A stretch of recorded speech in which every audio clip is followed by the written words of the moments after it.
Good evening, everybody. I think today's Coffeehouse has a lot of 6 degrees of separation attached to it. Stephen Zarlinga, who was so important to this movement, used the Chicago Plan a lot as a pillar to his NEED Act. A long-standing champion of AMI was and is Joe Bongiovanni. And he's a big fan of Minsky and his monetary commission. Lucille's brought to our attention Omarova's comptroller nomination and her paper and ideas about National Investment Authority and the OMO Plus and CBDCs. Virginia did a terrific presentation on MMT. And tonight we have a speaker, Ronnie Phillips, Professor Ronnie Phillips, who was a visiting scholar at the comptroller's office at one time, over 20 years ago, or maybe closer to 30. He, of course, wrote a remarkable book on the Chicago Plan. He was a colleague of Minsky, and who eventually wrote the foreword to Ronnie's book. And he was a colleague and friend of Randall Wray, who's a famous MMT individual. And Randall, in his book on Minsky, included Ronnie in the introduction of the book. And I think there was a kind of a subtle expression of the fact that Ronnie had brought this MMT hero Minsky over to the dark side. There's a bit of a Darth Vader thing going on there. At any rate, tonight's topic of CBDCs also lies in I think is related very much to Ronnie's past work. We have seen 2 monetary crises the past 15 years. And now, like in the 1930s, when they had several crises going on, a major change is being considered by the 3 branches of the executive and the Fed, and in other countries as well.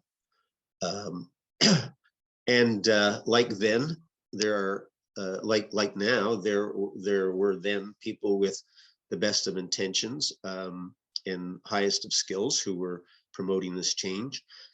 And like then, there were powerful people who maybe had hidden agendas, and they argued for less change. Currently, economists like Kumhoff and legal scholars like Omarova are saying this could be the chance to change the monetary system for the better, just like it was back in the 30s. But others worry about political abuse of this power. So tonight, hopefully Ronnie will answer some of these questions, help us understand this disruptive technology better and its pluses and minuses, and how it may or may not advance our quest for just money and a just society. Ronnie, take it away.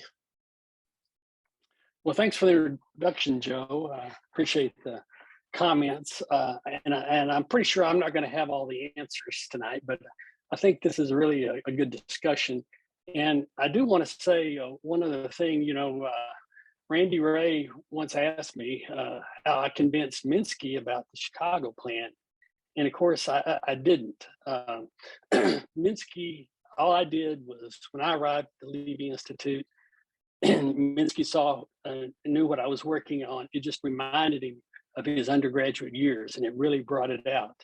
And I think I mentioned this before, but that first policy brief we did, that was written by Minsky, and he already had the idea of the narrow banks and including that in reform the financial system. So it'd be great if I could have convinced Minsky of something, but I didn't have to on that. So I think what I want to do here now is share the screen. If I've got this right. Let's see here. Can everybody see my keynote presentation? Yes. Okay, good. So I like to start these things with a little history, a little financial history. And if you've been down to Washington, D.C., you've seen this kind of funny looking building. It's now SunTrust Bank. But I think if you see barely read on the sign, it says organized 1887, I believe. And back then, the banks advertised here on these metal plaques here their banking activities, safe deposit boxes, commercial banking is an interesting one, interest paid on deposits. But of course, as I was walking around this building, I was really excited to find this one.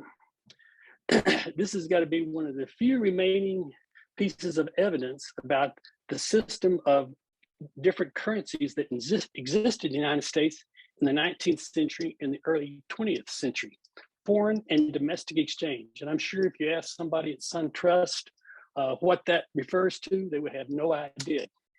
But what it does refer to is the thousands of different currencies and each bank issuing their own currency. Again, this is the 19th century and early 20th century. So you've got all these different types of currencies here. You see the manual labor banking house, all sorts of things.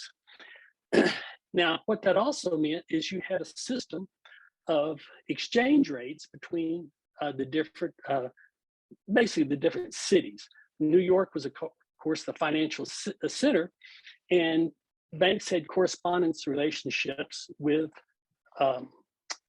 New York banks. So what you would find is exchange rates. And this would be the price of a draft drawn on a New York bank. And this is just a plot of the data for Chicago, New Orleans, and St. Louis, the price of a draft on New York. And you can see it mostly stays together, but of course, what is this big deviation? The big deviation is, of course, the panic of 1907. What's interesting about this, you'll notice that the price of a New York draft is different in different cities. So, why is that the case? Well, we're guessing that probably if it costs you more to buy a New York draft, it means your banks are relatively weaker than the New York banks. So this exchange rate system was very interesting. Jane Jacobs makes a lot of this in talking about the cities and the wealth of nations. The other thing to remember is, we're all used to instantaneous communication, but we have to remember in the 19th century, they also had instantaneous communication, which was the telegraph. So what you had here is, this is a plot of data for the telegraphic rates and the through the mail rates between New York and San Francisco. Now, again, you can see it's this big gap as there was a fire in San Francisco in 1906. And then you can sort of see the, let me go back here. Nope, maybe I can't. Sort of the gap in 1907. So there's, okay. So that's very useful information. The reason people look back at this era, because there's been people saying, well, the cryptocurrencies and all that, that's like the wildcat banking of the 19th century. And so, well, there were some very interesting things about that. And what we got in response, you had things like during the panic in 1907, you'll notice this is money issued by the clearinghouses. So in the large cities, there were clearinghouses. And during periods of panic, they also issued money. And you can see this is pretty amazing. The San Francisco Clearinghouse issuing a $1 paper money, okay? So the financial history of the United States is all very interesting. These other things, of course, from the 1930s, there were lots of private business script, and that was also another type of paper money. So we've got a pretty varied history in the United States of all these different currencies. The other type of bank and currency that is very important for us is the national banks, which came after 1863. And the national banks, these are important because these currencies were issued and the banks had to hold 111% in government securities as backing for these notes. You'll notice in San Francisco, they still wanted them to be in gold. So it says in California, they were gold national banks. So, but you've got all of these currencies floating around. You've seen ones from Colorado, ones from Texas. So, let's keep that history in perspective when we start looking at, well, what do we want for the future, and what is the central bank digital currencies? What's that going to mean? Well, I like to always start with the basics.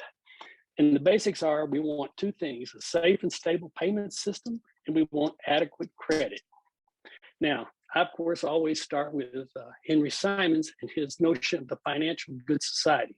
And I've just put some basic little balance sheets here. It's just assets and liabilities. And we know that your net wealth is just the difference between the two. But this is how Simons viewed the financial good society. And of course, this isn't ideal. This is not, the way the world works. But for Simons, the Treasury and the central bank are essentially the same thing. The only institution that would issue money would be the Treasury central bank, the fiat money. They would spend that fiat money and buy goods, okay? The banks, you can see here, even if you had bank deposits, the banks would have to hold 100% in fiat money.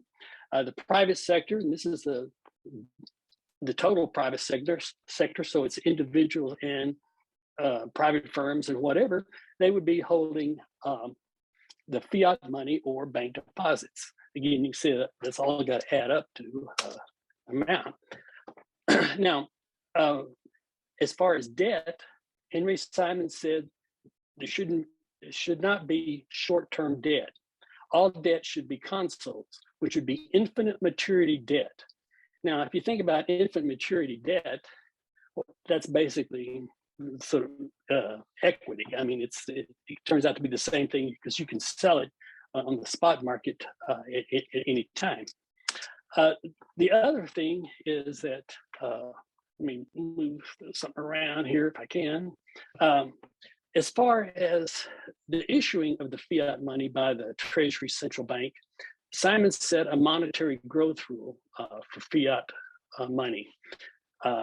He sometimes used, you'd have an inflation target or something like that, but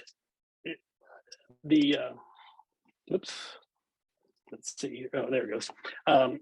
So his positive program for laissez-faire was to eliminate monopoly in all sectors of the economy except for money. Money should be an exclusive monopoly of the Treasury, basically. Now, if we want to look at this as what's it look like with central bank digital currencies? So we're going to get rid of everything else, and this is what it would look like. And you can see it's basically exactly the same thing.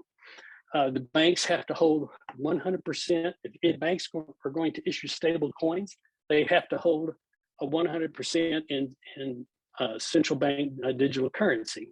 So this looks exactly the same. So the point being that those bank stable coins are the digital equivalent of national banknotes or narrow banking. Again, narrow banking is a little bit different from that, but that's the whole idea. I want to bring that out because what it says is there's several things. Kumhoff has talked about having accounts at the Fed. Well, you can if you look at this sort of thing, why do we even need the banks in here? Couldn't we all just have an account at the central bank? And the answer is yes. You wouldn't even need the banks to do this. But if you want to have the banks, people like George Selgin, the Cato Institute, they say, well, let's have these banks issuing these stable coins. Now, people like Selgin, who I'll talk a little bit more about in just a minute, he's not interested in central bank digital currencies. But what I think is interesting, if you think about this a little bit, if banks start issuing these stable coins, then people will say, well, gee, what am I doing with these insured deposits by the FDIC, these checking accounts and stuff like that? Well, you may not need those. So the interesting thing is, I think banks would oppose this type of model because it means that they're not going to be able to create money. So, again, this is Henry Simons' idea of sort of the perfect world. We know that that's not what exists right now. So I want to briefly say a few words about these different perspectives and get some ideas. And Selgin, as I mentioned, which I think is interesting, he came out. He's been an opponent of narrow banking. He likes banking the way it is. In fact, he wants total unregulated banking. But he came out supporting this idea because for him, it means let the private banks issue the stable coins, and we don't need the central bank to do this at all. So that's Selgin perspective in the Cato Institute. And another guy who's well known in this is Charlie Calamares, who's at Columbia, and he's also made this argument as well. But that perspective says we don't need the central bank doing this. We're going to let the private banks issue these stable coins. And again, I say, well, that may not be totally satisfactory, but it still means if banks start issuing stable coins, people may switch to the stable coins because there'll be much lower costs. You don't need the insurance, federal deposit insurance, and so on. Now, the other people that are interesting is already issuing the US dollar coin or currency, whatever, it's USDC, this company Circle, and they've got quite a bit of action out there. And I actually had a little interview with the CEO of Circle, and he was very interested in the Chicago plan. He basically sees what they're doing as a way to go forward in the future.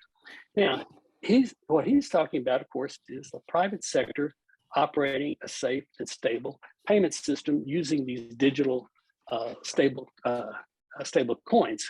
Now, they also say they'd be happy to have a bank charter and to have some regulation. You won't need as much regulation, obviously, but they would be happy to do that. Now, whether the Fed would let them do that, we don't know yet. But they have the view of we can do this, and we'll be happy to be a bank and do it.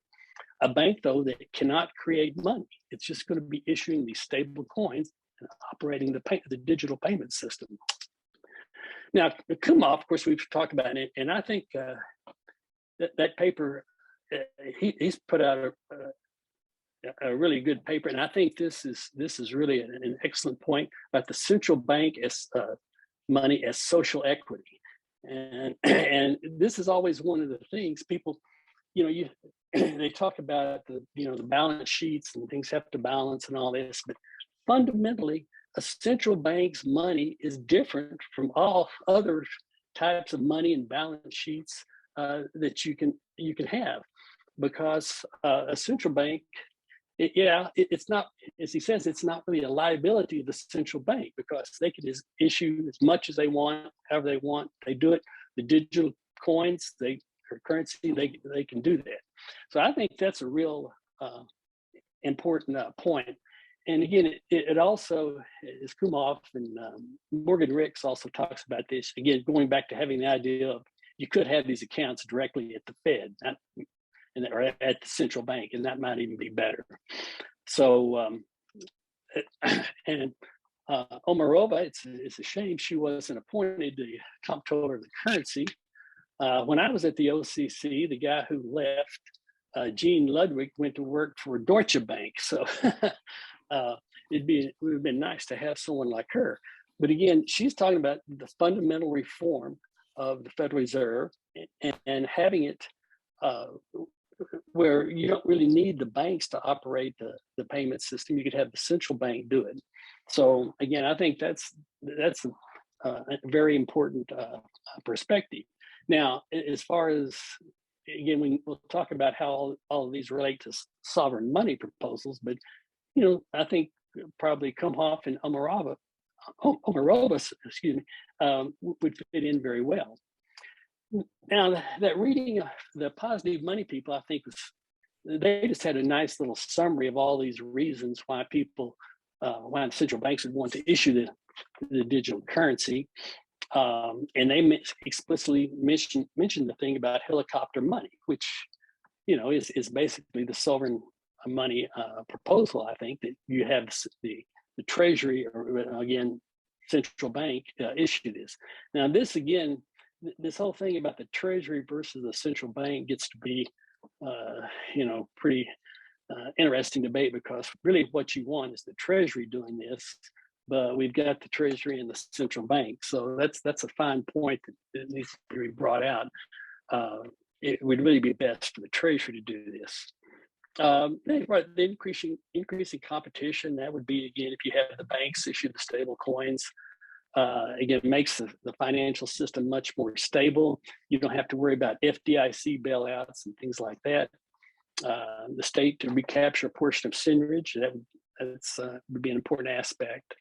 One of the things is increasing financial inclusion. And again, it's another good point. There are a lot of people that don't use the banking system. And, we got rid of the postal savings system back during the Depression because the banks didn't like it.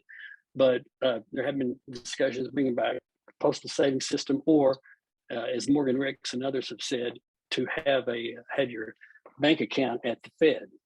So anyway, so that's a pretty good, I think, summary of all the possible reasons.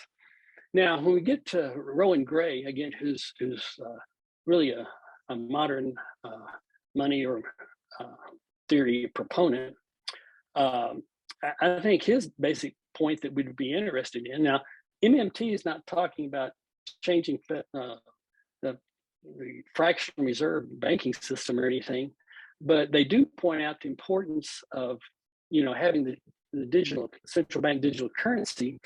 You can, as the red line points out, you can get direct to the consumers and skip all of this intermediary type of thing. So again, it fits in, I think, with the sovereign money ideas, but it doesn't really change much in the financial system, because essentially MMT says, so the way that Henry Simons envisioned the world is sort of the way the world really works. So anyway, so let me then conclude, I think, my thoughts on this, that the central bank digital currencies, there is potential, I think, for the sovereign money proponents. We've got to get this in. I think, again, it's important that the Treasury does this, in my view. Now, you're going to, if you do this, it's just like anything in banking. Cash is the thing we lack because it's private and you can't track it very easily. So if we want the central bank digital currency to be like that, this privacy is very important. So the technology has to be set up to cover that. As far as is it government only or stable coins? I think you could probably work that out sort of either way. That if the government or the Treasury could do it, but you could also pretty easily do this type of thing if you want to allow banks and essentially non-banks, just anybody who wants to issue stable coins and be restricted to holding it 100% in central bank liabilities, then you could probably do that. Because everybody would be concerned whether it's the private or the government sector. There can also be abuse of that. And lastly, I think I mentioned earlier about access to the payment system. This could be a way to bring those who, I know a lot of people that don't use a bank account because it's too expensive. And giving everyone basically an account at the central bank could be a way to handle that, and maybe through the digital currency as well. So I think that's probably my basic presentation, and I'd be happy to take any questions, and I certainly want to hear everybody's discussion. Thank you, Ronnie. Okay. As predicted, there are many questions in the chat. John has already raised his hand, so I think we'll start with him, and then I encourage those who posed questions in the chat to raise your hand as well. Otherwise, I will share those questions, but let's dive in. John, go ahead. Yeah, you mentioned Selgin at the Cato Institute. I'd like to point out that pretty much the philosophy there at Cato is that markets are the way to, run the world best. And they put a ton of confidence in markets, almost to the absurdity, of stopping only short at, the military. Maybe the government could provide the military and nothing else.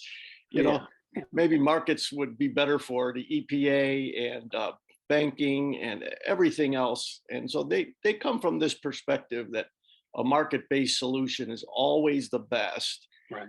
And I just would caution that in this area, I wouldn't think that that is the case. I think the proper issuing of currency is done by the government. And that's the point of Alliance for Just Money. And I think Greenspan even alluded to this and then admitted his mistake, and they kind of covered it up when he said that banks would not misoperate the money system or banking because it was in their long-term best interest to enhance the value of the firm. And then at some point, he admitted this blunder that it was a falsity, that in some cases they weren't too concerned about the future of the firm, especially if in the short term they could make tremendous profits that would set them up for life. And this was Zarlenga's idea too. He mentioned to us that if you could get a lifetime's worth of wealth in a few short years, and they might be willing to do that and abuse the system. So, people that talk about the banking, the government being unable to run the money system, well, the private system failed, and nobody wanted to admit that. Nobody wanted to admit that that was the failure of the banking system. I agree with you. Certainly, Selgin and the Cato, they're for free market for everything.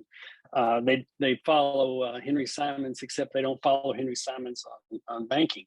But I would say this, that what's interesting is if you had the stable coins and they had to be backed 100% by central bank digital currency, then that would be an alternative people would have instead of what we currently have. I think the banks today would oppose that, even that idea, because it takes away their money creation power. So just introducing that, if you let some banks issue stable coins, then the ones that don't, people are, I think, could take their deposits out of those banks and put them into the banks that issue stable coins. So that would help reduce the ability of banks to create money, and I think that's one of the I don't want to monopolize all the time, but that brings up the thought that it seems like an unnecessary step. If the stable coin goes sour, the idea is the central bank digital currency will be there to back it up. And I'm thinking, why bother? Why bother with the stable coin? If the solid thing is the CBDC, let's just have that and forget about stable coins. That's like the most simple, charge I have to that whole system. Yeah. Well, again, it might be a question of a transition or what would happen. That again, remember the banks didn't like the postal savings system. The banks don't like competition. So. But I don't disagree with your point there. Thank you. Lucille, and then Mike after that. Thank you. So my question is actually tagging then on what John spoke to at the very end, but you use the term stable coins quite a few times. I know I've heard of it. Maybe I'm reflecting some of my own ignorance by asking you, could you actually define stable coins, explain it a bit more, and what you think about them? Okay, this company Circle, and I think it's just circle.com. You can look them up. It's Jeremy Allaire is the CEO of that company, and what they do. They were very interested in the Chicago plan.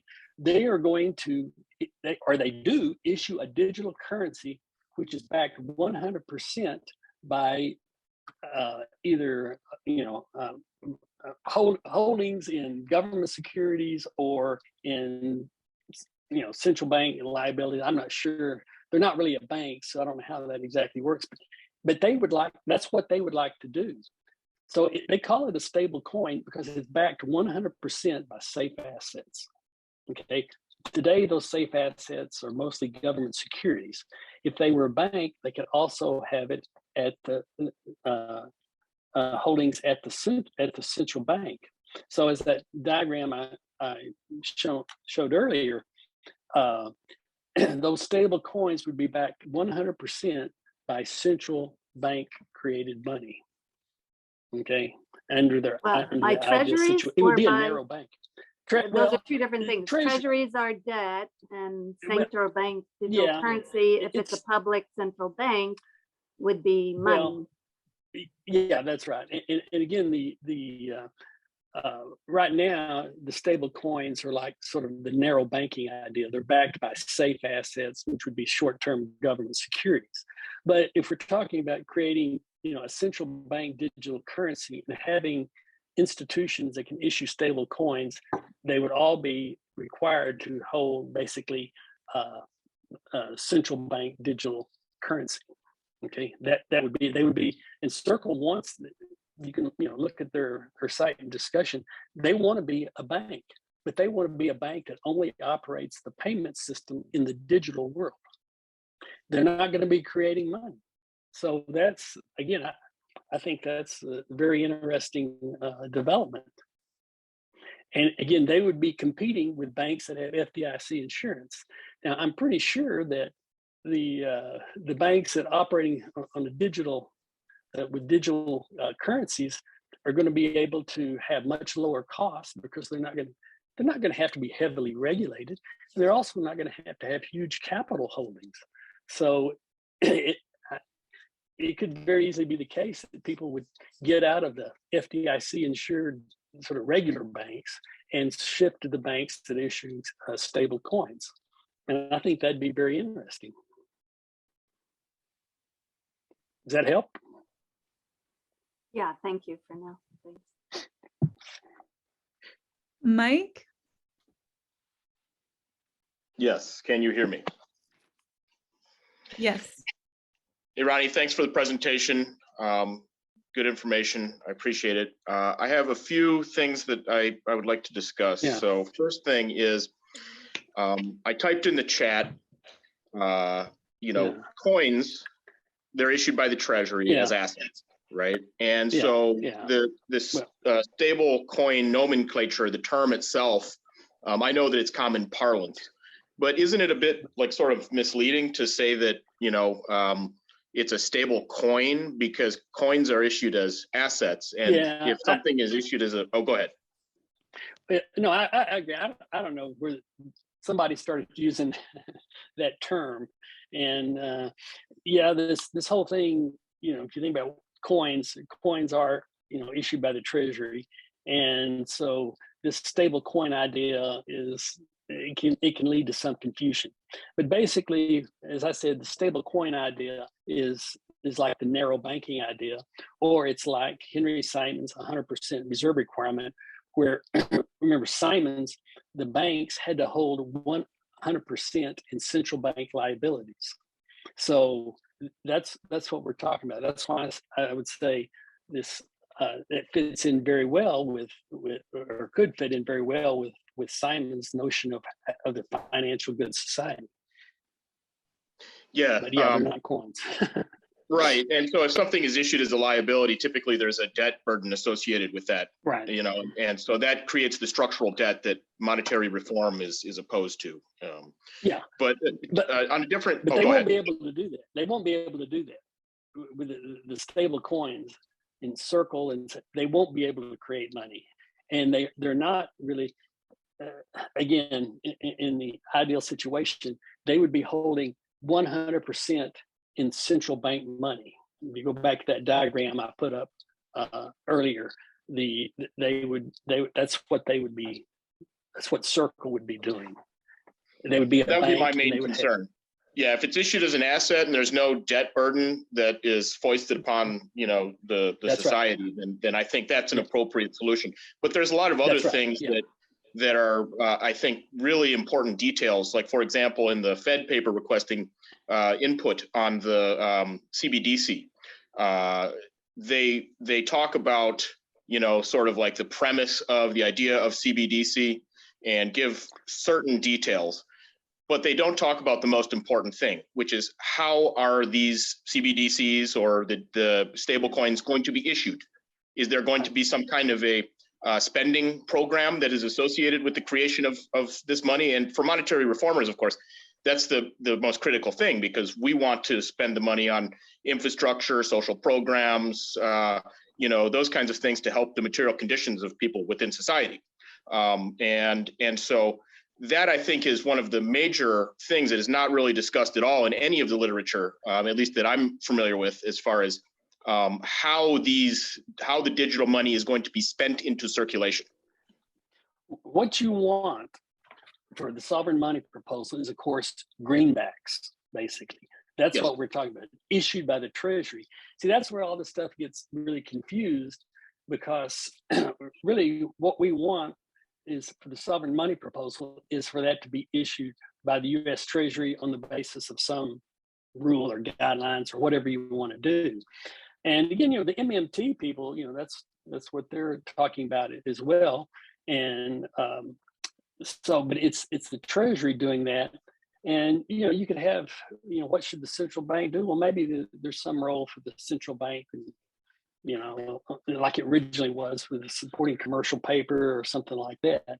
But you really have to make that distinction. And the problem is, obviously, it's not going to be made in anything, comes out of the executive office or Congress. Nobody really understands this. But you want the money created by the Treasury. That's why, there's that $1 trillion coin thing. It's floating around too. But you want it created by the Treasury. Okay, you want greenbacks. If you start time, people don't even understand how the Federal Reserve works, so it gets really confusing. But you got to make that distinction clear between the role of the central bank today and the Treasury. It would be better if we just had the Treasury, but that's perhaps but that's the way. Yeah, that's what we want with the NEED Act. Exactly. And that, I believe, that is the appropriate solution for the most effective system. I do get worried about having a centralized control over the money. I do think that it's beneficial to have a private financial system that can deal with things like, guaranteed payments, making sure that settlements occur and are balanced, right?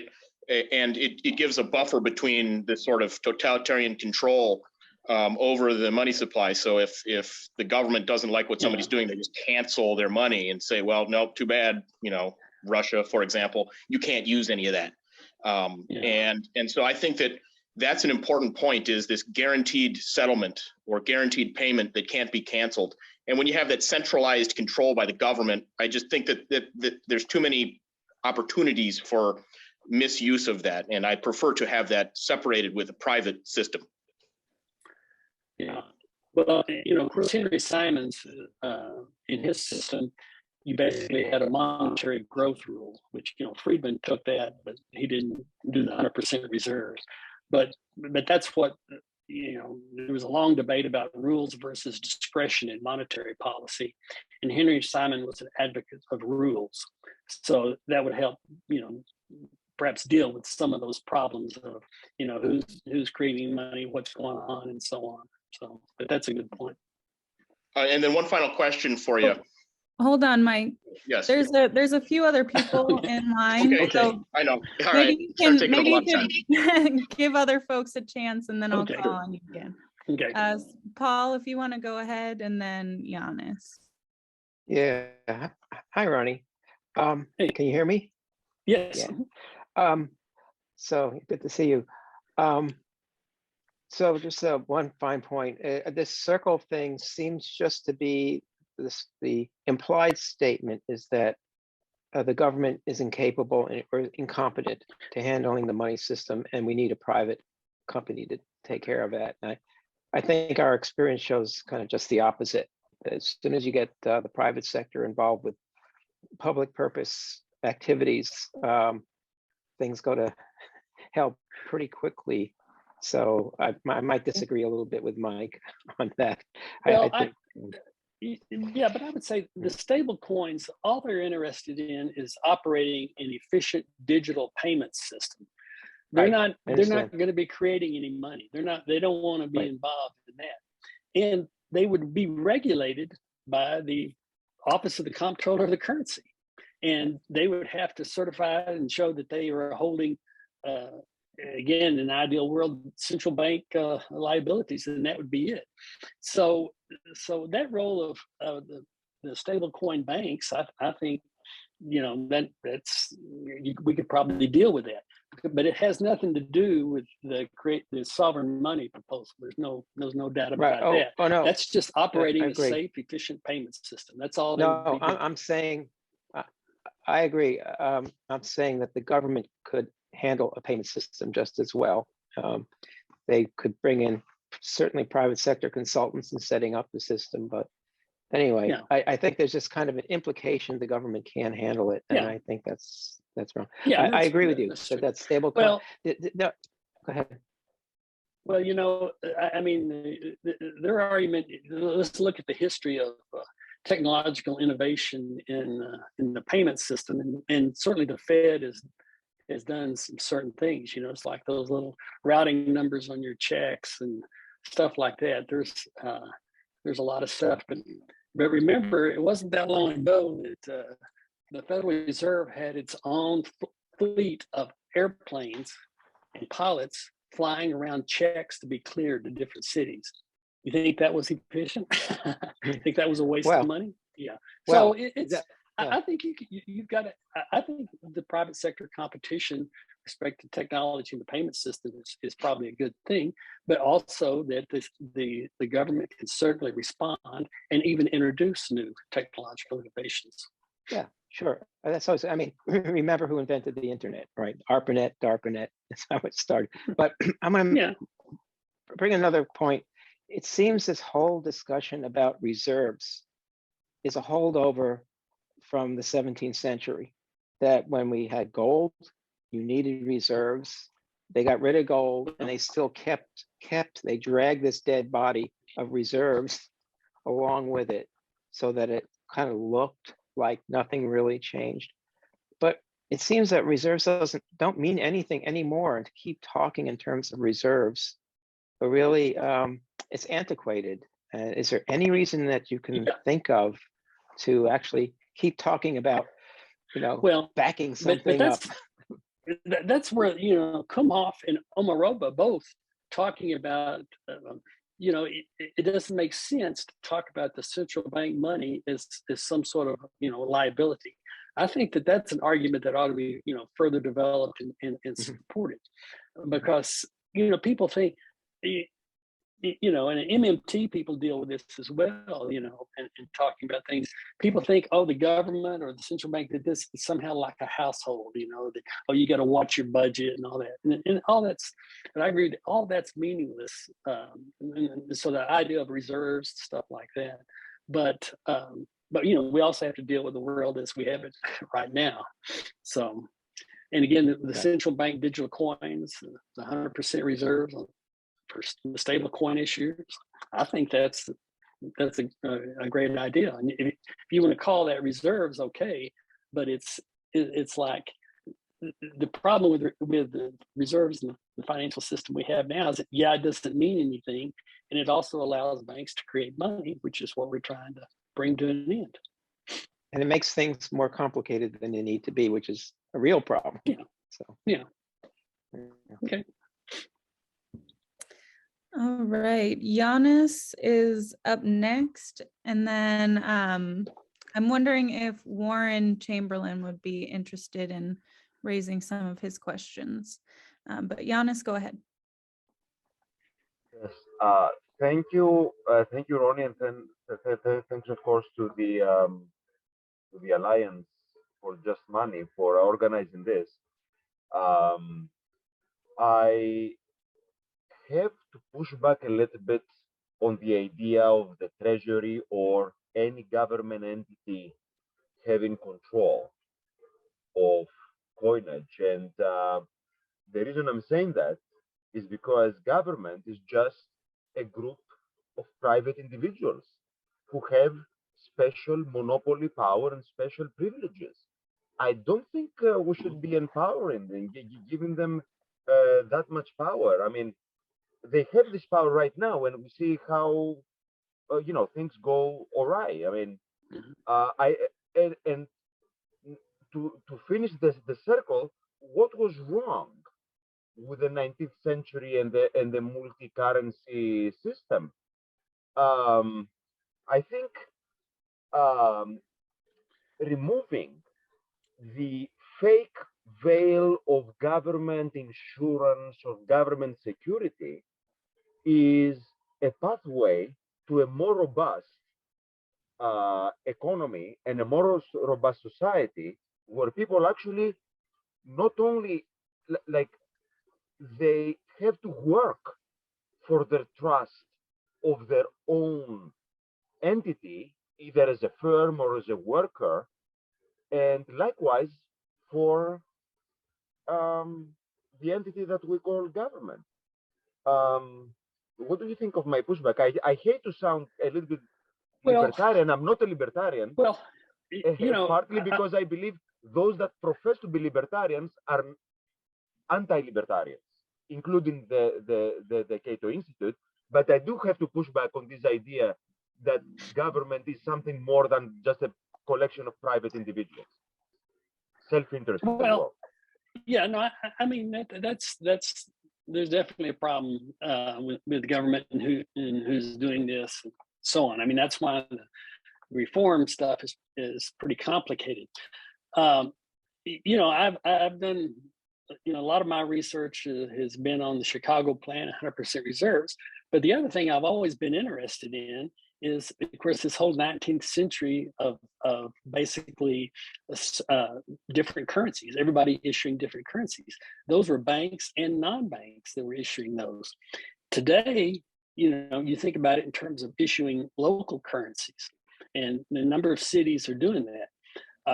And as I mentioned, Jane Jacobs in her book, Cities and the Wealth of Nations, was really influential on me, thinking about how that is local control, local currencies. And then you have this system of exchange rates, basically because the different cities. So there's a good aspect of that. Now, there may be some way to bring those two things, back together. I mean, I like the idea of local control, but you've also, the idea of the sovereign money proposal. It'd be great if we get both of those things worked out. So, but I don't disagree with you. You get a little nervous if you're talking about government monopolies, no doubt about it. And you don't have to go to the extreme though of the Cato Institute saying, well, you can't have the government do anything. So I'm sympathetic. I don't have an answer. So it shouldn't be only the government. Should what? It shouldn't be only the government or only the treasury then issuing money, because I think you mentioned that that right should be reserved just for the treasury. Well, again, it gets back to this thing about what the treasury does and what the central bank does, and the treasury would be issuing things like greenbacks, okay, which is not really debt. They just go out there and buy goods and services.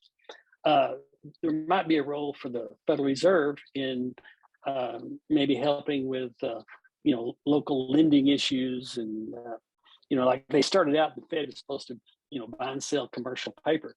Minsky, if you look at Minsky's proposal, Minsky thought that the discount window should be involved in assets of a number of different maturities and different kinds, not just limited to the discount loan window that works today. So again, it's this getting clear about what does the central bank do and what does the Treasury do, and it's it's a difficult thing to really set out. But you got to understand what the Treasury is supposed to do and what the central bank is supposed to do.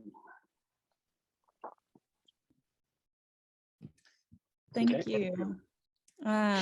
Warren, I believe you are next. Okay. Yeah, I put a whole bunch of questions in the chat. I hope I can. Yeah, I'm looking at them. So. A single question. I just want to remind people that it's the Constitution of the United States and the Article 1, Section 8 that gives Congress the power to levy taxes and coin money. And people quibble over this idea. Coining used to be when you had gold and they bring the coins in and stamp them and standardize them. And so, yeah, so then we, to the extent that we still needed gold and needed to tax gold and spend gold when we were on the gold standard, then yeah, once we got up to gold standard and we go to fiat money, the fact is, goes to the charterless system, the government can still emit bills of credit, which not only bonds, but greenbacks. I mean, we can print dollars. I mean, and that's what the Federal Reserve does. It prints Federal Reserve notes.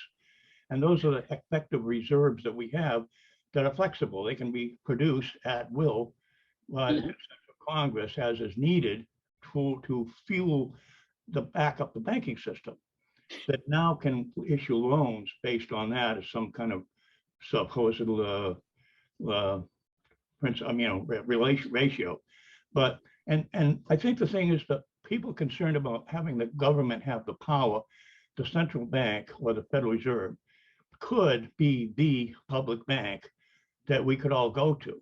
The problem people feel is that we don't necessarily trust the Congress or a central bank to do everything that the market might want. Free market. I want to start a landscape business. I want to go down and get a loan.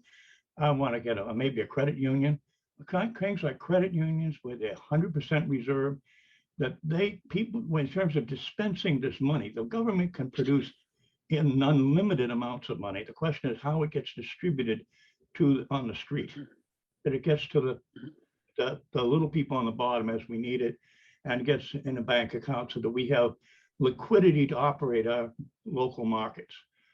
So it's about how you balance the interests of the private sector or us entrepreneurs out here, if you will, and the needs of maintaining order and stability of the currency. So where the private banks chew us up sometimes, if they overstimulate the economy, they loan too much money and they cause inflation and cause deflation.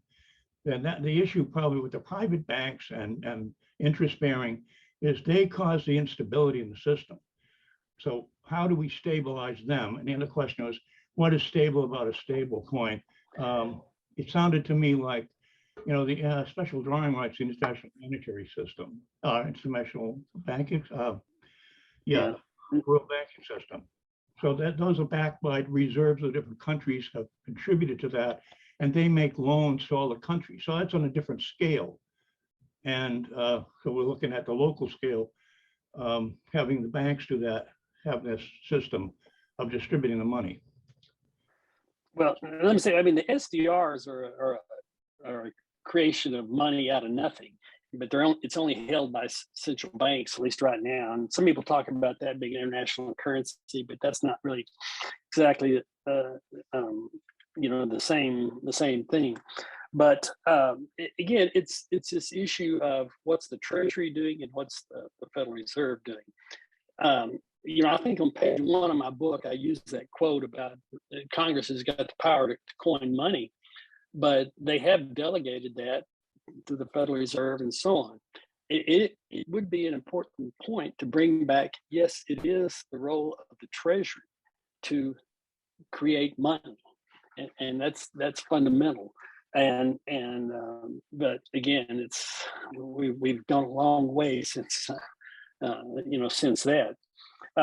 So again, I think I don't disagree with what you're saying really, but you've got to get what's the Federal Reserve going to do, and what's the Treasury going to do, and then how does that get down to the local economies?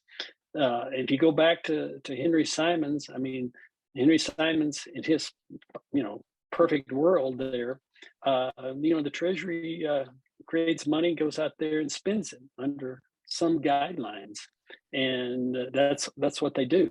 Is that going to get down and solve problems on a local level? That's where it gets much more complicated. Simons was talking about sort of the thing in terms of stable prices and so on. And in Simon's world, it's pretty clear who causes inflation. If you believe, increases in money could cause inflation, then it's pretty clear who the culprit is. The problem with what we have now is that the role of fractional reserve banks, they cause problems in terms of the business cycle, as both Simons and Minsky pointed out. Now, when you get to these stable coins, if you go to this again, back to that diagram, something like Circle, its stable coins would be redeemable 100% in whatever the central bank money is, whether it's digital money created by the central bank, or whether if you wanted cash, or that's so stable coins that should be totally fine and totally a totally safe and secure way of doing it. They are not going to create money. And as I said, that's what we want, as opposed to the way the system is now, which is the fractional reserve banks can create money. We don't want them to create money. So does that make sense? So the stable coins they're totally safe. Should be. Thank you. It looks like John has his hand up again, and then Mike.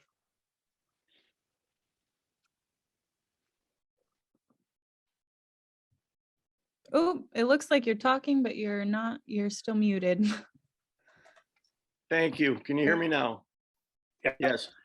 The observation I have then about the stable coin is it doesn't do anything we want to do. I mean, you could create stable coins, but it doesn't change banking.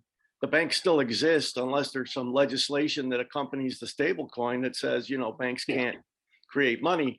The other thing I want to say is if we look at history, we see that there were safeguards in place in the past, and they really didn't always work, but they were there. Reserves were supposed to be a safeguard against a bank creating too much paper currency. It didn't always work. So they also added in the fact that, there was no corporation at one time with perpetual life. There was a charter for a bank. And if the bank misbehaved, when it came time to renew the charter, it wouldn't be renewed. So that was another thing. And then the bank directors, the owners of the bank, were actually responsible for the debts. So there was a lot of safeguards in place. Even with those, they didn't all work. So it seems to be the case that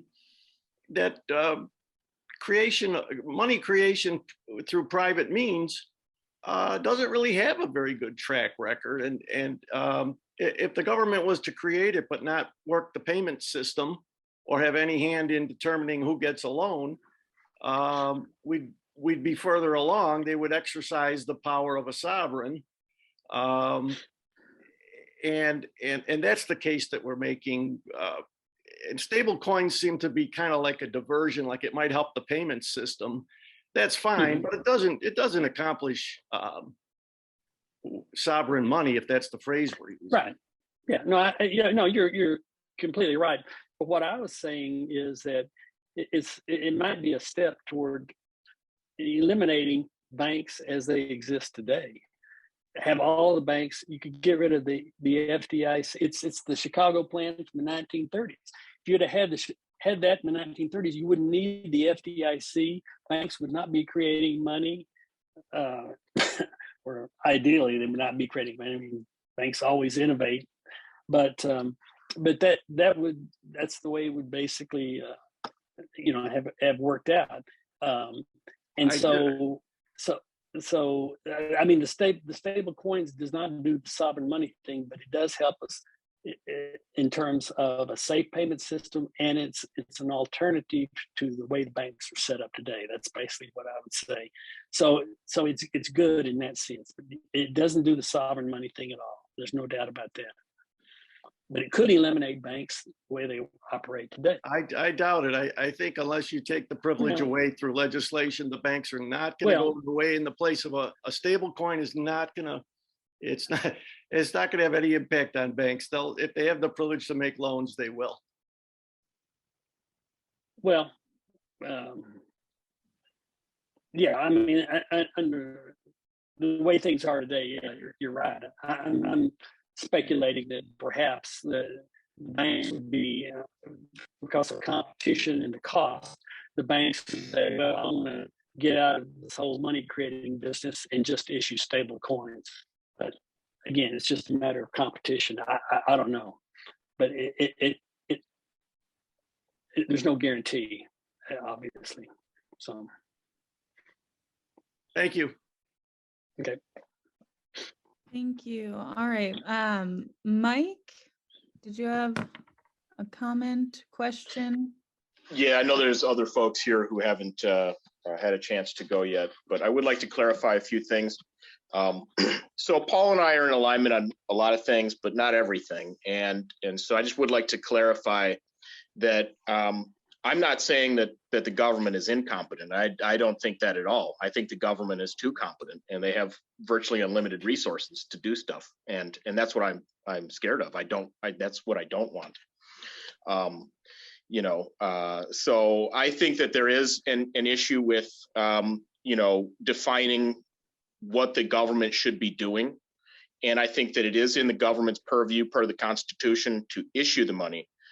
But I don't think that necessarily they have the constitutional authority, nor should they have it when thinking through how to design the system. I don't think that the government should be able to control the full financial system. So I get a little bit worried about that, but I'd like to discuss it with you further. Just one point of clarification on that. To Giannis's point about the 19th century, well, that's the Gilded Era. And the Gilded Era was a time of rampant inequality and abuses. And it was in large part driven by the ability for private entities to create money. The company scrip was issued so that the workers could shop at the company store, but it wasn't relevant elsewhere. So there was a lot of exploitative activities that were done as a result of the private issuance of at the time it was called scrip or their own paper, right? The same is done now. When employees are get paid in company stock, I think that's even worse. Yeah. Oh, yeah. That's done today as well. Yes, very much so. And then so for Ronnie, I think we could have this discussion all day. There's so much to discuss here, but I'd like to, I guess, bring it back to your point about MMT's idea here about money creation. Because they seem to think that the kinds of things that we want to do with social spending can be done today. And right. I believe that it is not possible. There is no direct funding mechanism for the government to directly create money and issue it into society. It always has to go through either taxation or through the issuance of notes of indebtedness. I don't think that it is possible for the government to directly issue money, but I'd like to hear your opinion on that. Well, that's kind of the heart of the matter. I mean, as I've said, I think probably many places or something, if you think about Henry Simon's Financial Goods Society, that, it would be a simple system and people could understand what's going on. And today now with the Treasury and the private banks and all that, people are just, I think actually in entire US history, people have been confused. But I think what the heart of MMT is trying to get at is sort of saying, effectively, we sort of have the Treasury and the central bank are one, okay?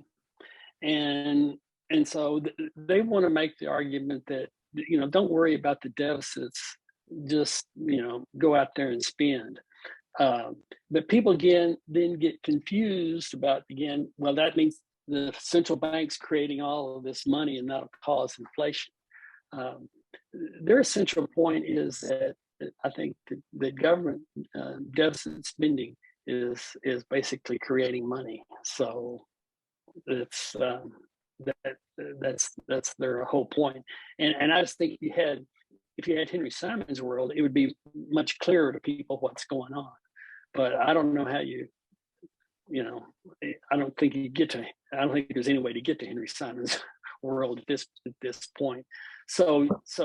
But I think they're essentially making Henry Simon's point that the government can create money, as much money as it wants, and it does it these days through the Treasury spending, deficit spending. So. Yeah, I don't think that's accurate, and I hope to hear from Jeff on this subject as well, because the government can create indebtedness and can tax, but I don't think they can directly create money, and that's a big problem. There may be money creation in the private sector, but not directly by the government.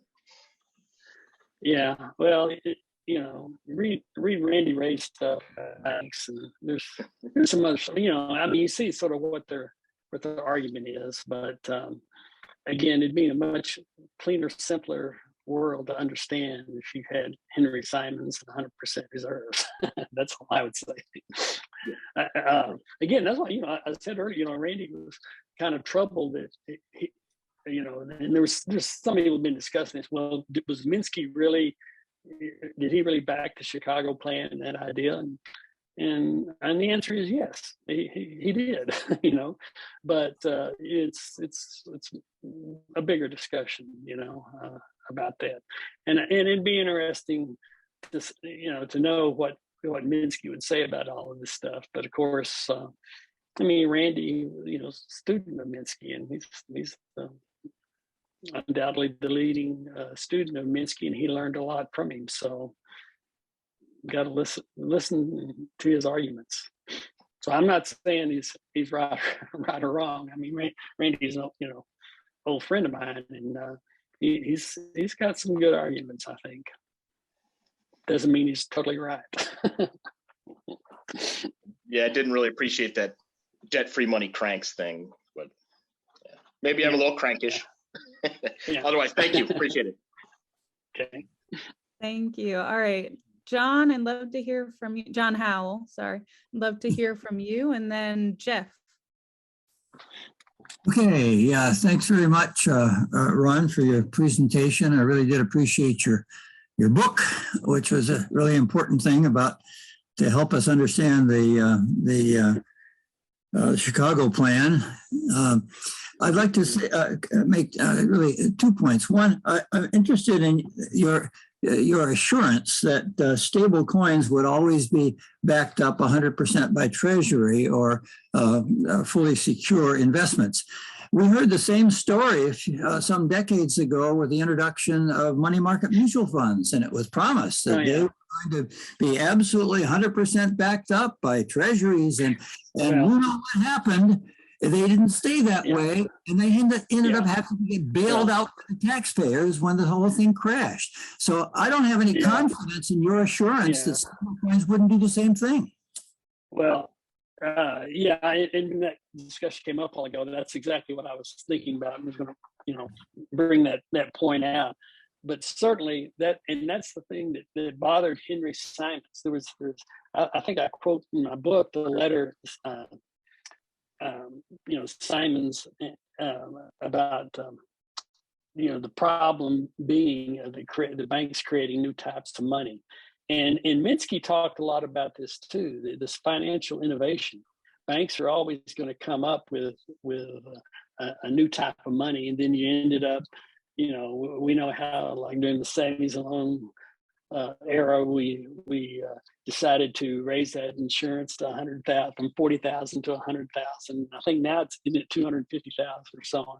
So, but again, it's we got that deposit insurance thing in there. That whole, if we'd have gone with the Chicago plan back in the 1930s, we wouldn't have all of that deposit insurance and too big to fail and all that other stuff. So I think you're exactly right. We can't it would be presumably through bank regulation. Like I say, I mean, stablecoin Circle said they'll be regulated by the OCC, which again, I think the OCC is a good bank regulator. I think there's always political problems and stuff, and I would say my experience has been we'd be better off with letting listening to the banking examiners as opposed to whoever comptroller of the currency is. That's the political appointment. So it's a tough thing. As you've pointed out, regulation has problems, and if you can simplify the regulation like you would under the Chicago Plan or the NEAT Act, then that would be a far better way to go. So there's no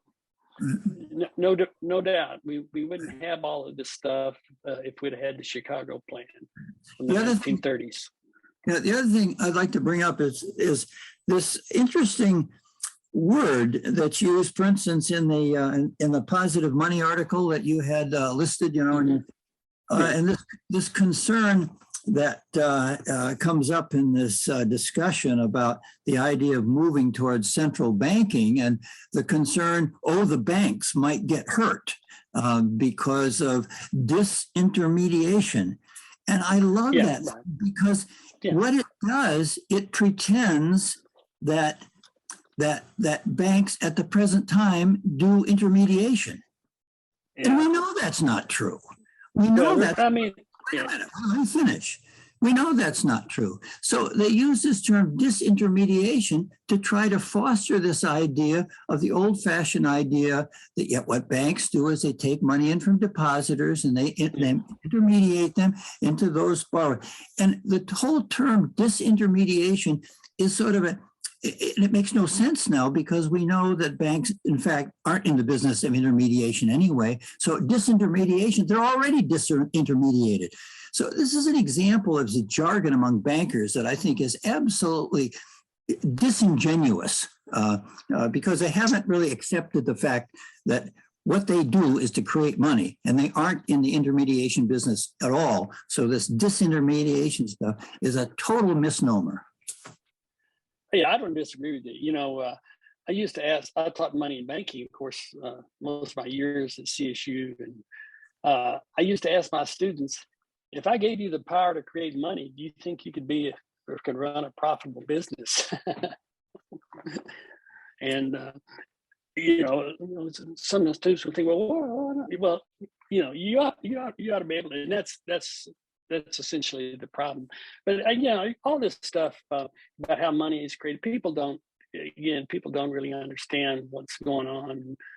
It's hard to really, and when you start talking about reforming the system and how things should work, it's why I always start with Henry Simons and so what's the perfect world, okay? And then let's think about what we have now. So I don't have any major, great solutions or answers for how to deal with those problems, unfortunately. Let's go on to Jeff. Okay. Go for it, Jeff. Hi, Ronnie. There's so many tangential things to fire off on here, but I'm going to try to keep it central bank digital currency realm. I just want to say first, just to kind of remind everybody of the position of the majority of the central banks worldwide, is that they see it as a threat. Basically, if banknotes were continue to decline to a point where people no longer, have the option of using them for a wide range of transactions, or one or more alternative digital currencies, likely to be issued by, private sector entities, were to become widely used as an alternative to the dollar as a method of payment, store of value, or unit of account. So that's the major position of central banks worldwide.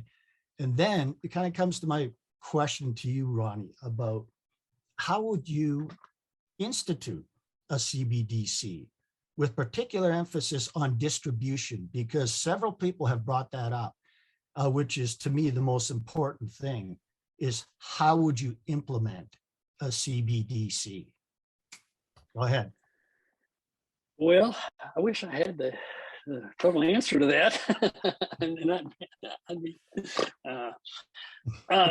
can I continue? It's yeah, okay. If you have you got the answer? If you tell me your answer, then right. Well, so there are some things like in the workings that have potential, and there's been this first, second, I guess the third reading of Amarova's paper, which I think is technically it's just this great paper. And the reason why it resonates with me so much is it directly parallels Progressive Money Canada's proposals, starting with the transition phase. And then a lot of people have talked about it, had concerns with allowing the government to make decisions on where money flows. So in Amarova's paper, she talks about the National Investment Authority, which directly parallels the PMC proposal, which has a gentler, more benign acronym in MUM. So it's Monetary Oversight Management. So it's a softer term. But again, that brings up the major question, like, how would you choose a board of people? I mean, obviously it has to be completely transparent, but you'd have to appoint some people that were going to be in charge of injecting money into the economy for productive purposes. And that's what Amarova's paper says too. And that's why, again, it resonates with me. So this is the second question. How would you, like if you were in charge of the world, how would you create such an organization, and how would you set up oversight for that? Well, I tell you, my model for government success in the financial realm is, of course, the Reconstruction Finance Corporation run by Jesse Jones. Jesse Jones was a banker from Texas. Roosevelt put him it was Roosevelt. I think actually he might have been on the Reconstruction Finance Corporation. It goes back to Hoover, but Jesse Jones was put in charge, and he ran it like you should run it, And what Jesse Jones did is they got rid of all of those banks. The government took ownership control in half the banks in the United States, and they got rid of all the people on the board of directors, and they put new people in. So yeah, can you do that today? We don't have Jesse Jones today. It's interesting that you should comment on that, Ronnie, because that's exactly what Almarova says in her paper. Actually uses exactly that in comparison to, okay, this is an example of how you could set up the National Investment Authority. Yeah. And those ideas were in the 1930s. I mentioned in my book, Adolph Berle. And Berle, was, of course, Roosevelt's brain trust. And he had a plan for having these essentially development banks set up like the Federal Reserve System with all the 12 banks or whatever, as a way to promote this. So these ideas have been around, and there are models. And like I said, the Reconstruction Finance Corporation is a good model. I've got that book. In fact, I was able to find an autographed copy of that book. But it's called $50 billion. And it's how Jesse Jones spent $50 billion of taxpayers' money and helped revive the economy in the 1930s. So there is a model. Whether there's people today, I don't know. I'm happy to hear you say that, because, and all the things that I've researched, including your own work, is there's a lot of good constructs. They're always like a slightly different. Like I'm sure you're familiar with Mark Pash. He wrote a book called Creating, a 21st Century Win-Win Economy. Yeah.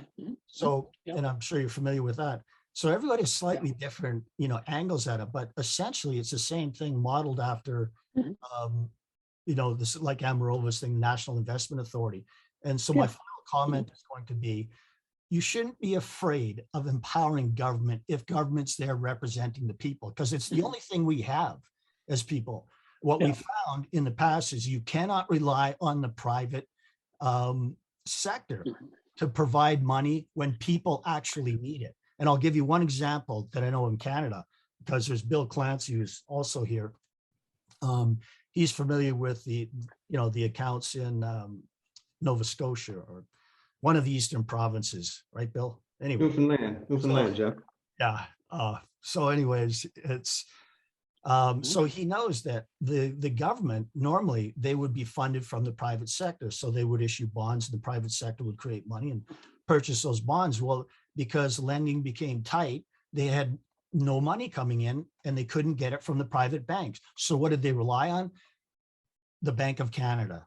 So the Bank of Canada, compared to the United States, is, of course, is much more flexible than the Federal Reserve, just because of the legal structure. So, in Canada, the Bank of Canada can absorb securities issued directly from the government, where in the US, you can't do that yet. So that's my final comment. Okay. Yeah, no, I agree. And like I say, it's a shame we didn't have Omarova as a comptroller of the currency. Because the comptroller of the currency actually has quite a bit of discretion. I mean, it's really amazing. Maybe if you look at the history of the OCC. I'm sorry about that's my dog's in the background, so it's probably an Amazon delivery or something at this point. Thanks, Ronnie. Okay. All right, I'm going to call on Stephen Walsh, and then I know Paul has his hand raised as well, but I'd like to hear from Stephen first. Unmute.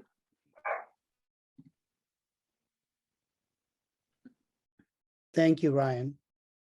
I also like Omarova, and I think she gives us a lot of meat and potatoes. I think monetary reform was running flat, and I think hers and Kumov's and a number of people are bringing this field to life.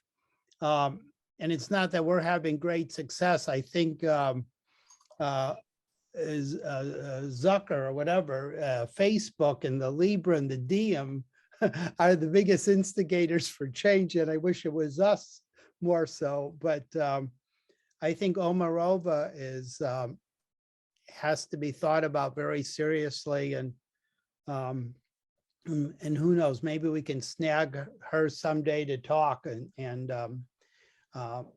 it's something to be thought about and pocket too. But anyhow, the thing I want to get, my question, I'd like to get people's response, but Ronnie's response is, and it's a Zarlenga question. Zarlenga felt that we needed to have the Federal Reserve as a fourth branch of government. We're pointing at, where's the problem? Sometimes people are saying this is central bank. It's the government, it's companies that are the problem. And maybe when we come to basic definitions, we need to think of the Fed in Henry Simons as looking at the Fed in relation to the Treasury, but maybe the Fed should be a little bit of a fourth branch of government that gets defined. And I'm open to how we might define it, but the quantity of money and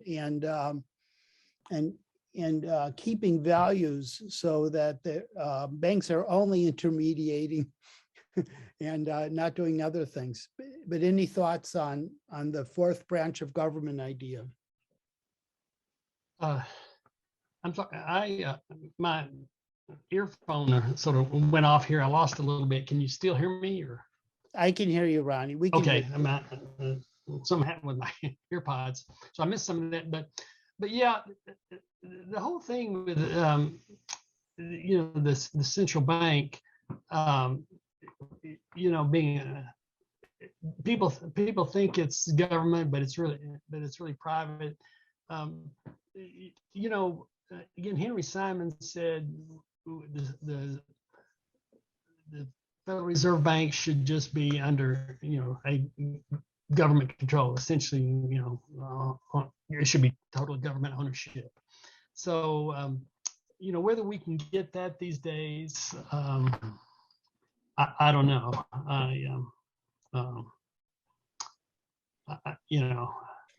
But it's certainly something some people point out that it's the Federal Reserve System is still, the Board of Governors is government, but the Federal Reserve banks and those regional banks are really pretty much on their own.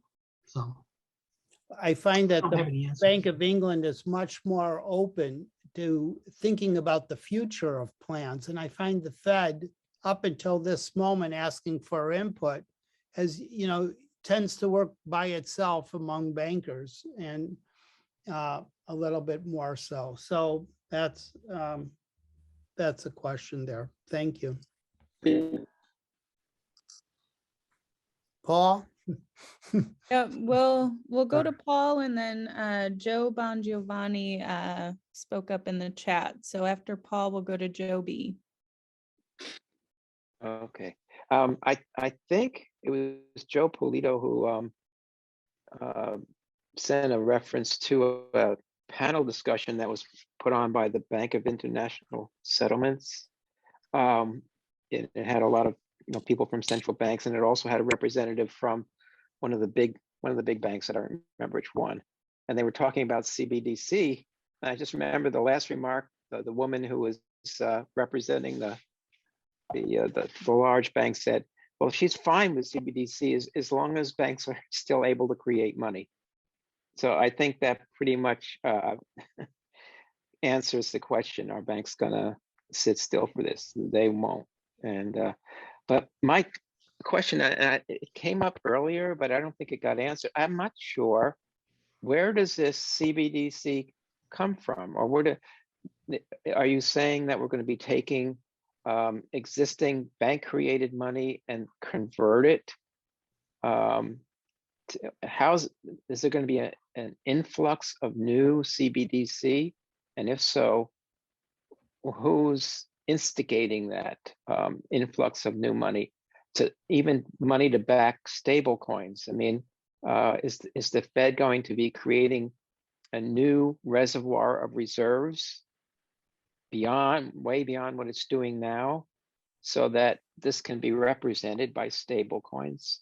I'm confused by that. Maybe you have some thoughts on it. No, I don't think so. I think it would be just like, the Fed issues currency right, that's on its balance sheet, and the central bank digital coins, it's going to work like like you use PayPal maybe, or something like that, as far as the way you interact with it. But it doesn't create any more reserves. I mean, it's just a substitute for currency.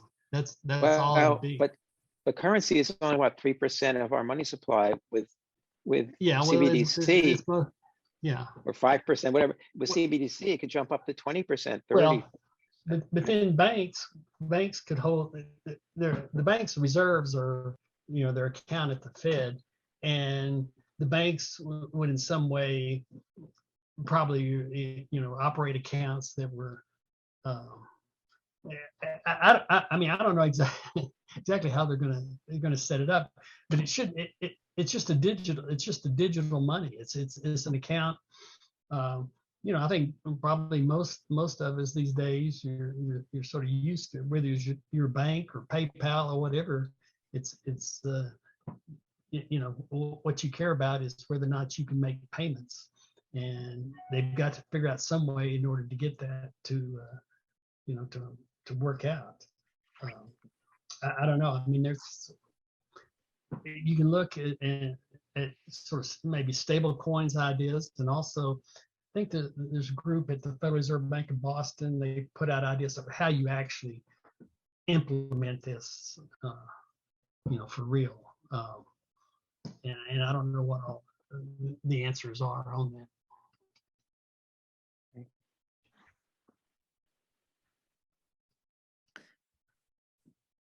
Thank you.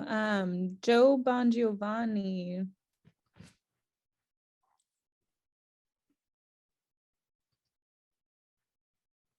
Is he?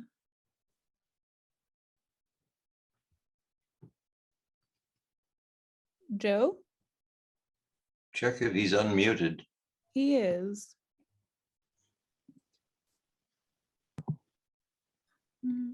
Must have stepped away. All right.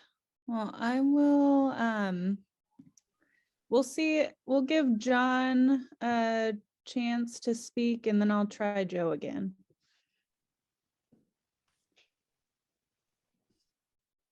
Yeah, I'm thinking of one thing while I'm listening here, and that is also to try and understand, why do we need CBDC? Like, what problem does it solve? What problem do we have that this addresses, or how does it like bring us light years ahead of where we are now? Because it seems to me like the payment system is working. Yeah, I would agree with that. I mean, you know, people, like I say, have gotten used to PayPal, and you know, I just use my iPhone at the grocery store and stuff like that. So it's, you know, to say, well, what happens? I'm already not using, you know, cash or writing checks or anything like that. What will be the real difference once you have the central bank digital coins?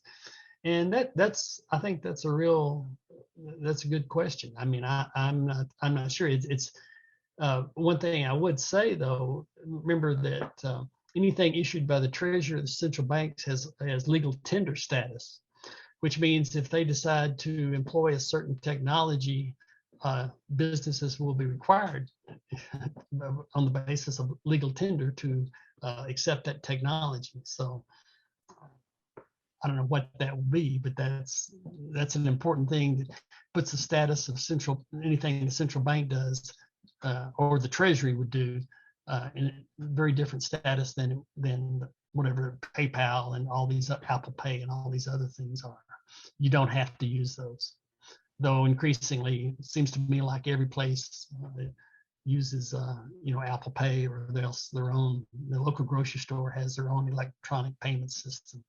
So it's not clear, you know, as far as the operation of the payment system, how that the central bank digital currency would make things more efficient. That's not clear at all.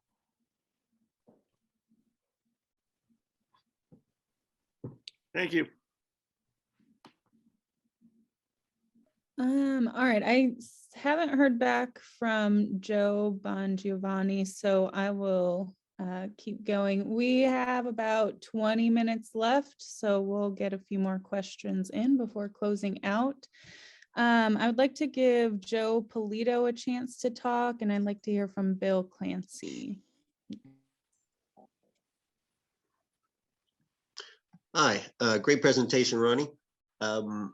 And I'd like to address John's question. I've been watching some of the whiz kids at university talk about central bank digital currencies.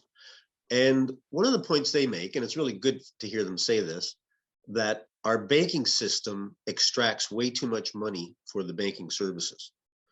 And it's inefficient in many ways. It might be rapid here, but in terms of international payments, et cetera, it's very poor. And even now it takes days to clear checks and so forth.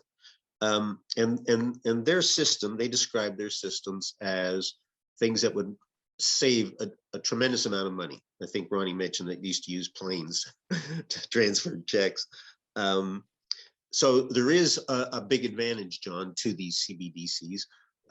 One way of doing it is through the coin system, where every dollar bill, for example, has a serial number, and all these coins would be, you know, you'd have to have them organized in some ways. And they also say it could be done by accounts, but it definitely, there is an advantage in doing it that way. The second thing I'd like to mention is that even if, you know, the House and the Senate are conducting and have been conducting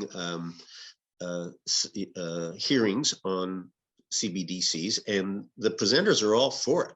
And as Paul mentioned, that banker said, yeah, we're fine with CBDCs. And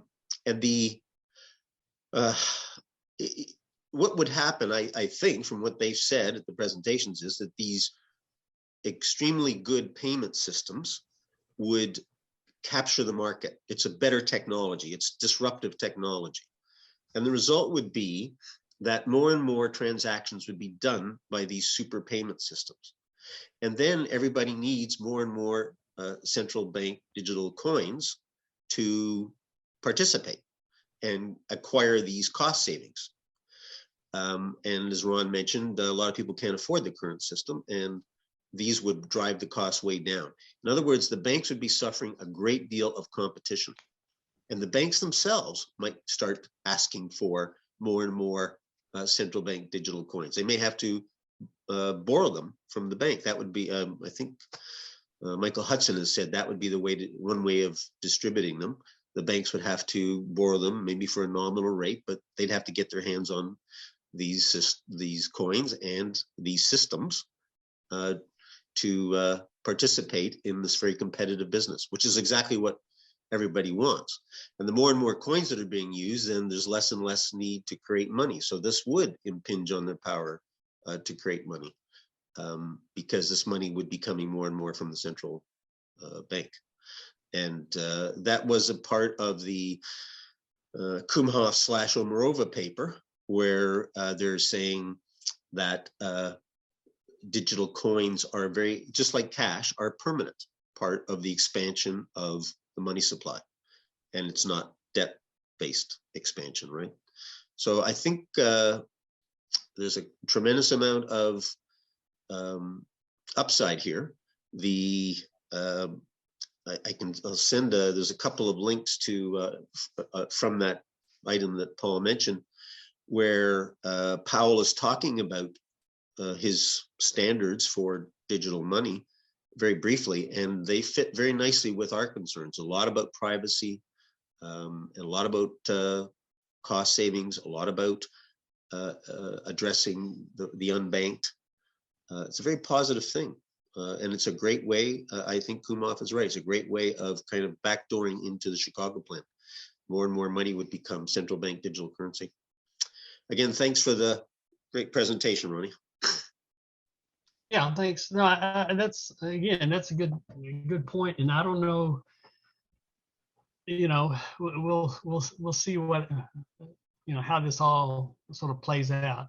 I come back to kind of some of the basic things of thinking, yes, we want a safe and stable payment system, and maybe, the private sector can do a lot there, but that's a separate issue from, again, the sovereign money issue. And that's something where, we've really got to figure out the role of the Fed and the Treasury.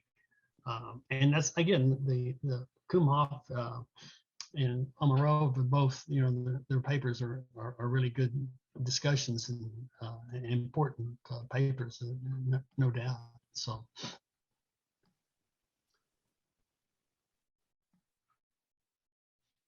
Thank you. Bill Clancy, do you have something you wanted to share? Yes, I would just like to say thanks for inviting me. I think Joe invited me, and also thanks to Ronnie for the presentation. It was very illuminating to me. I'm very new in the digital currency area anyways. And my question is, if to Ronnie, I guess, would be, if the central bank is issuing the central bank digital currency, how is that going to impact the government bond market? I guess we'd be looking at eliminating the need for a bond market for government borrowing, would we not? Because, or would we? Is the idea of the central bank digital currency to finance all government programs with that currency? Or are we still talking about, good old taxes and bond purchases as a way of financing? And is the digital currency just to replace banknotes? Or is it broader than that? I think it's broader than that from what I'm understanding you. And I understand our ultimate goal is sovereign money, and the private banks not having credit, or not being able to issue credit or issue money. But I guess my main question is, what happens to the bond market for government bonds? Is it gone?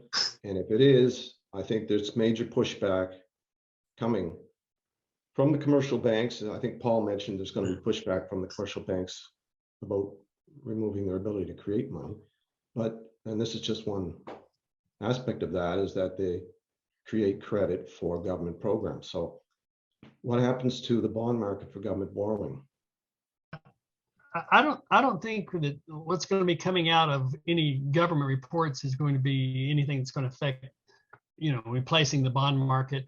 I think what they're looking at again is, can the government play a role in improving the efficiency of the payment system? And that's what they're looking at. And also, I think they have in mind, the whole cryptocurrency thing and all of that they want to be, an alternative to that. But I don't think they're thinking about this in any sort of way about credit or debt or anything.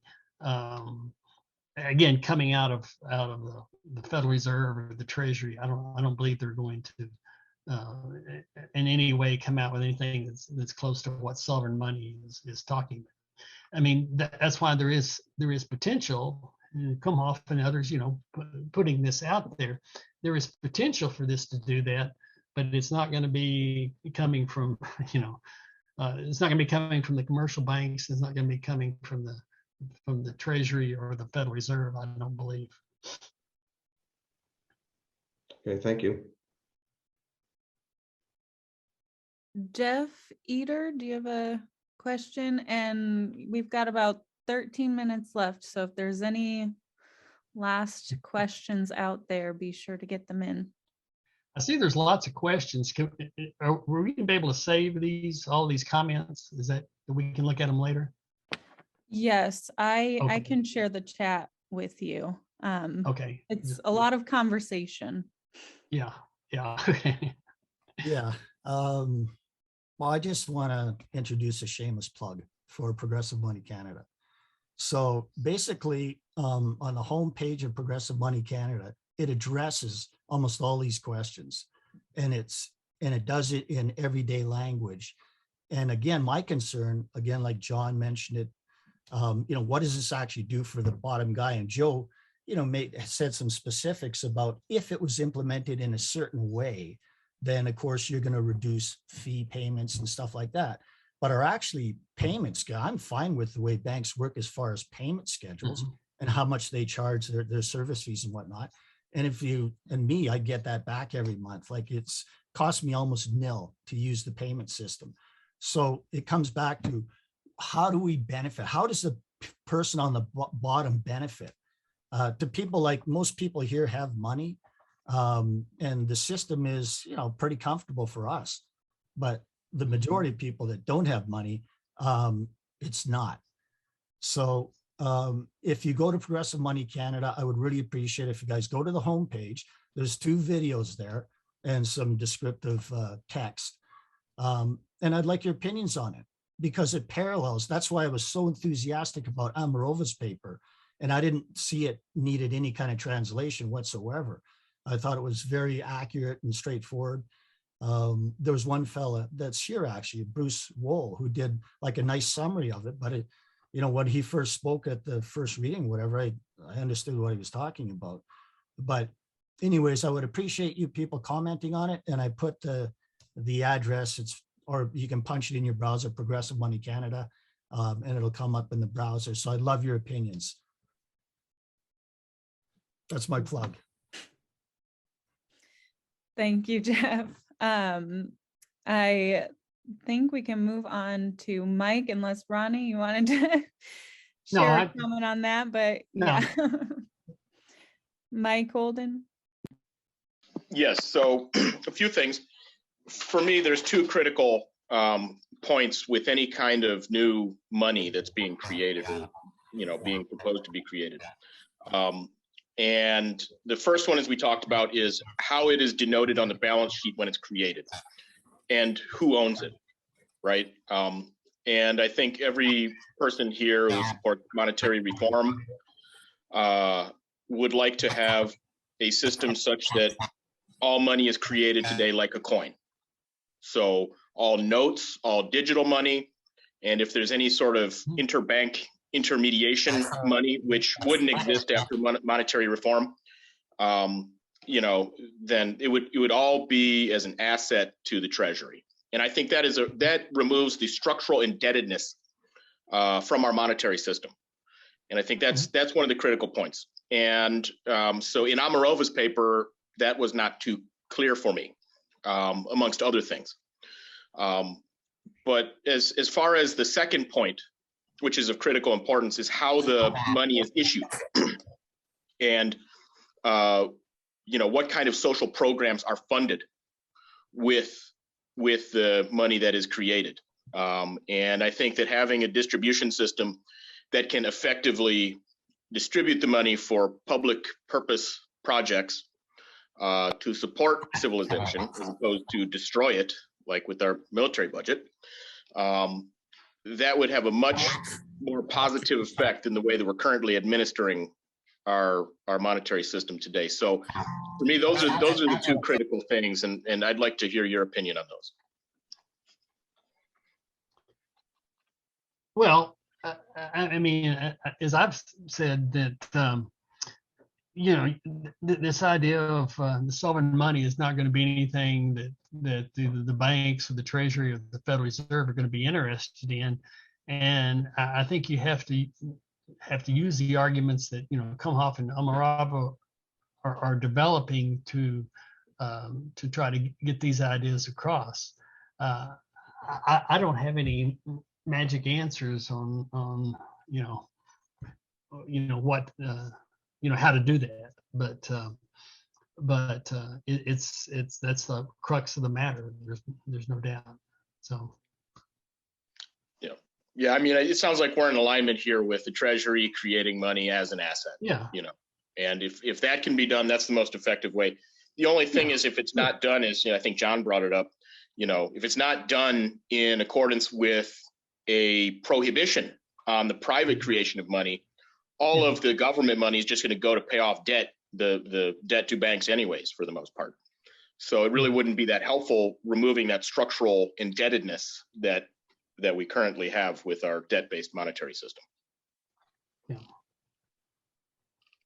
Yeah, I agree. Okay, that's it for me. Thank you.